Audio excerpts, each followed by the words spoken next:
How do we plan to get top grades with persuasive writing? We're looking at question 5 of AQA, although Edexcel has got transactional writing, exactly the same thing. So we're going to look at a for and against argument. Because I'm going to give you 2 possible answers depending on what you want to argue. The topic is homework. This was the topic given in the specimen paper in 2015. AQA doesn't have that many topics it can ask you about. Remember the hyena in paper 1 in 2023? Loads of students said, well, how's a hyena? I have no idea. And the exam boards are up against students' ignorance. If you're going to argue something really convincingly, you need to know a lot about it. And obviously, the exam board can't predict what you'll know much about. Everybody knows about homework, so it's something that could easily come up. When I wrote my revision guide to persuasive writing, I picked the most likely 11 topics and then wrote model answers for them. Homework's obviously one of them. Last year's topic, which was travel, I'd also already written a model essay to. So there's, I reckon, a 1 in 10 chance you'll get homework. It's not much of a prediction, but there you go. The techniques, however, are going to apply to everything. Let's start with arguing for homework. And the first 3 ideas are going to be utterly predictable. Everybody is going to come up with them. Right, you get homework, you get better qualifications, you get better qualifications, you get a better job, that gives you a better life, including a better salary, which gives you an opportunity to pursue things that you enjoy or value or just live well. So I've already got quite a good argument for homework already with 5 parts to it so far. This is something that all students could potentially do, but now I want to make myself more convincing and different to other students. And so I'm going to think about cultural capital. Cultural capital are the references you can make which every teacher and adult will know about. So I'm going to pick famous events or famous people to try and back up my argument.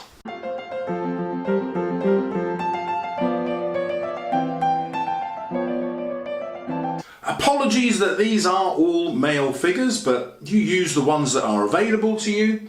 Einstein famously did all his best scientific work about the theory of relativity, E equals mc squared and all that stuff, while at home. He actually had a job as a clerk and he did all this in his spare time. Homework changed the world. Einstein.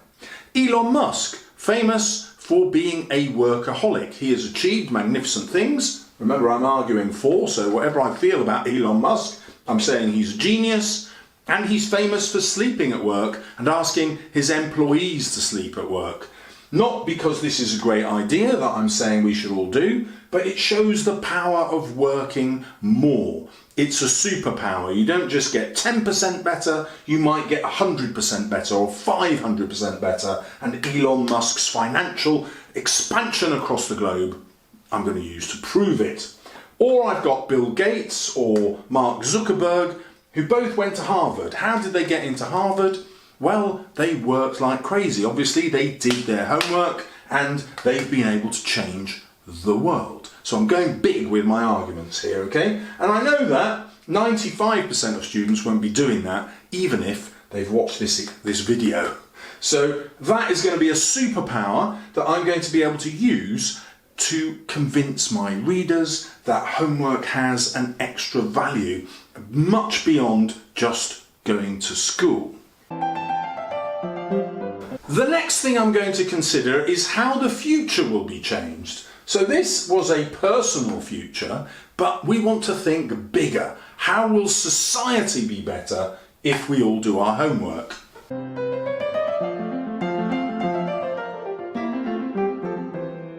Okay, like you, I know that China and India are massive populations, huge countries that are going to dominate the world in the future. Why? We've only got about 67 million in this country. Let's assume that there are 1 million geniuses. Well, there's going to be 100 times more geniuses in China and 100 times more in India. And so they're going to dominate the future.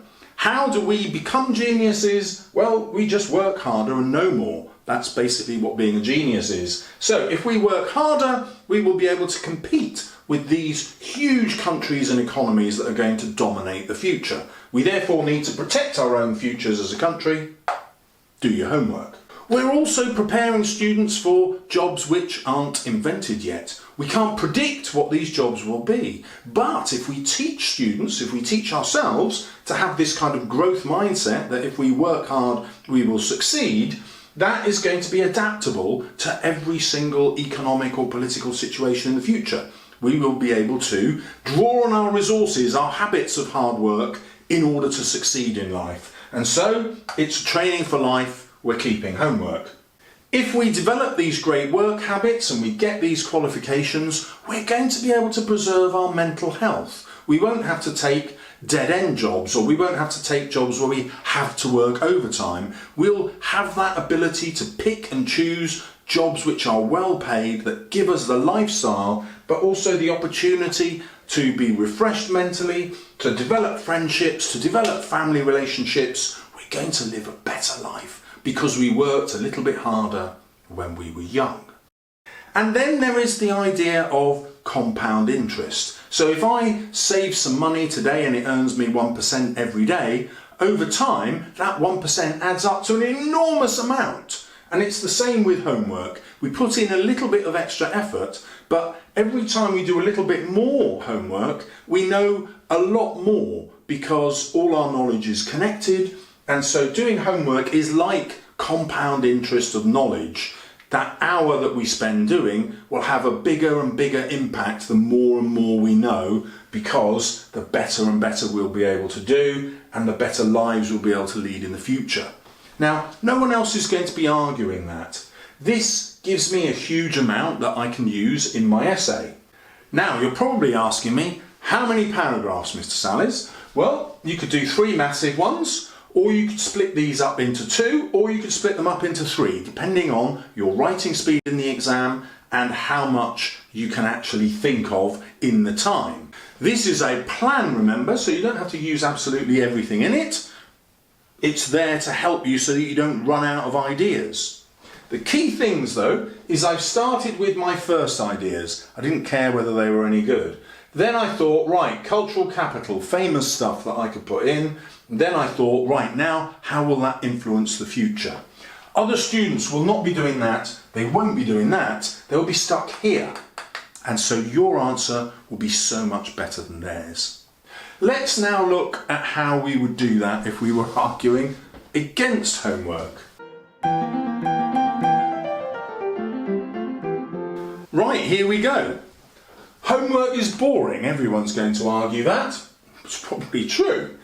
So we're going to get rid of it. It's not relevant to real life. Most of the stuff we learn in school, we can argue, we'll never need as adults. It's pointless. It's bad enough that we have to go to school to learn this stuff. Why are we ruining our lives learning even more pointless stuff at home when we should be doing other stuff? I should have written like socialising. Every student is going to write that as their top priority. Everyone gets GCSEs. Now, not everyone's going to argue this, I know, but you will now.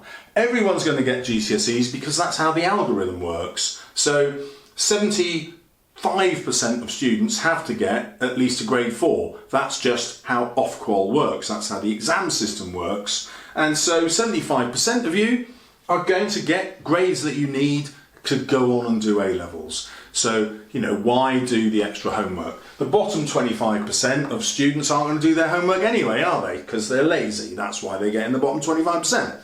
That's actually not strictly true, but anyway, that's an argument that I'm going to make. So, that is the predictable arguments. None of those are wrong. None of those are rubbish. I'm going to use them as my starting point because I don't reject any ideas when I'm planning. If I start rejecting ideas, I won't have anything down on my page. It will take me ages to plan. I won't feel confident. And so the key thing is just to keep writing your ideas down. Okay, let's now go to our cultural capital.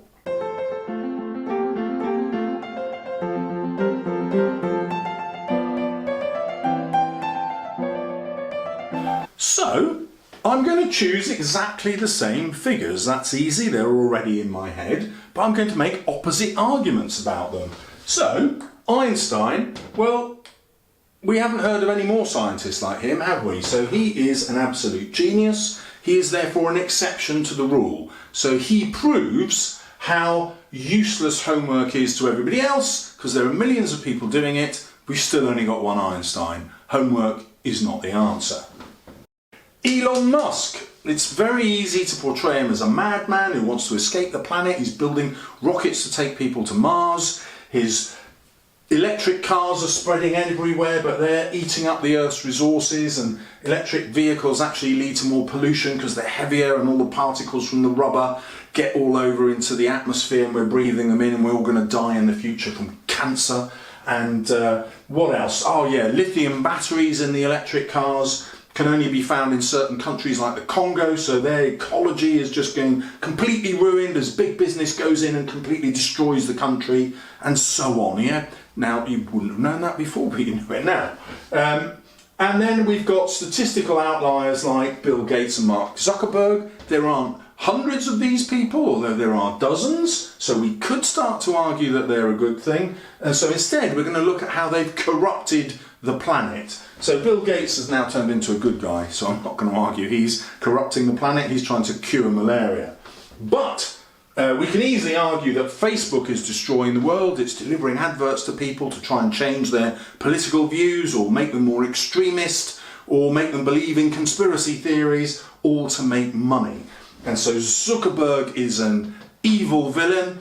This is a polemical argument where we're trying to convince people. And so we're going to argue that he is a corrupt influence on society. You may know about the links to advertising for Trump's election victory in America tied to Capita. You might not know all that, but anyway, you do now. So Facebook was apparently influential in getting voters to vote for Trump and stop other voters from voting at all, so his opposition disappeared. So it's very easy, now that you've had my input, to choose cultural capital to argue your point. Now, you might not have these references, well, you definitely have that, and you wouldn't know necessarily about this. So who else could I choose to argue that homework is a disaster? Okay, let's pick on Eton. Most of our prime ministers in recent times have come from Eton. We can argue that they have destroyed the country, they're leading us into ruin. Did the students at Eton all do their homework? 100% yes, because it's a boarding school and therefore all the boys are kept behind at the end of lessons and homework is compulsory. It's called prep. So they all did this. So we can argue that homework actually has taught people to exploit the world and ruin it, and all our past prime ministers in recent times are going to argue that it's them. They did it to us. This is proof that homework is a disaster. Alternatively, we could look at homework here and put it into that column and say, hey, look, all these people have succeeded in life not because of their class privilege, not because of their wealth, they just worked harder. How did they work harder? Every public school gives their kids prep. They all do at least 2 hours homework every night. That's why they get better grades. It's not better teaching, it's not the wealth of their parents, it's not their privilege. They're just made to work harder, they've got no choice. They get these positions of power in society. We then don't have to take a view of what they do with that power. We're just going to say opportunity. Where was opportunity? There it is. Opportunity, it comes from homework. So, you're going to pick the cultural references you know about. You can steal any of mine, it's not plagiarism. And if homework does come up, you can have absolutely 100% all of this, and it is also not plagiarism.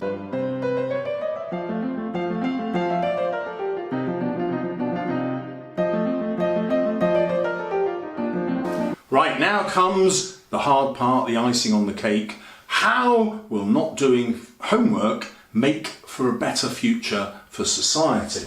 So number one, we're all going to have time to build better social relationships. which means we won't be doing it all online, this kind of fake idea of what social relationships should be. We're not going to be trying to impress people with pictures and TikTok and our posts on Twitter and all that. We're going to make real connections, real communities, because we're going to be out meeting real people and developing real relationships. Next, we're going to develop friendships and families, and therefore our goals in society are going to be greater happiness rather than greater wealth. Instead of becoming workaholics, we're going to become lifeaholics. Yes, you can make up words like that. We're going to become lifeaholics who live in the now, who love life and cherish it, and therefore will look after the planet. And this brings us to the idea of money. If we have a mindset where we're out to get more money by doing more homework to get better qualifications, we're actually valuing the wrong things in life. When is enough enough? We are the 6th largest economic power in the world.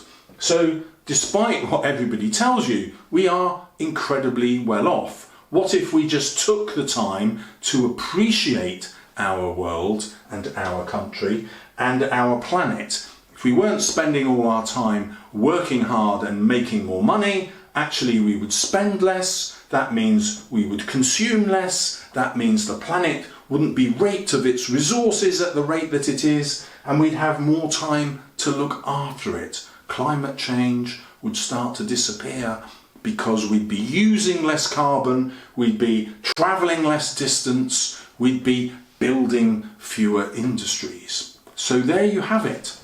2 ways of arguing the same question using exactly the same techniques. The first ideas that come into your head that everyone's going to have, cultural capital that almost no one is going to have, and how will the future of society change, which maybe 1% of students will have. That is how you plan for excellence. In my next video, I'm going to teach you the rhetorical persuasive techniques. There are 15 of them. You can get a snapshot of an old video that does exactly that here until I replace it soon with a new one.